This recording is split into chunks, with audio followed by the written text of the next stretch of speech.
Refrigerant recovery 2019 Toyota RAV4. As you can see, the condenser was pounded pretty good there, but not leaking at all. Perfectly good condition.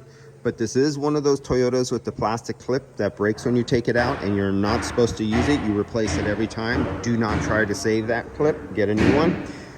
But is this an OEM or an aftermarket? It looks like an aftermarket condenser. Let's see, what do we got here? Aftermarket. And it looks like, is there clips? There's no clip.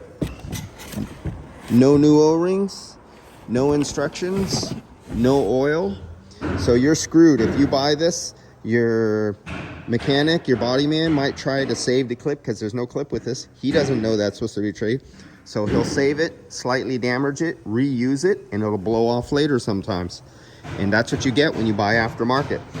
And so save $1, spend a few $100s having to redo it and getting a bad reputation with your customer with a comeback. And that is the aftermarket beauty. Let's see, let me get this name again. So this is another one I would not recommend or buy because it does not come with the new clip. It does not come with the 2 new O-rings. It does not come with the little can of refrigerant oil that you need to replace the quantity of refrigerant oil when you replace this condenser. So that's 3 strikes, you're out. You don't come with new equipment. So this is a piece of trash. Don't buy it. All right, see you guys.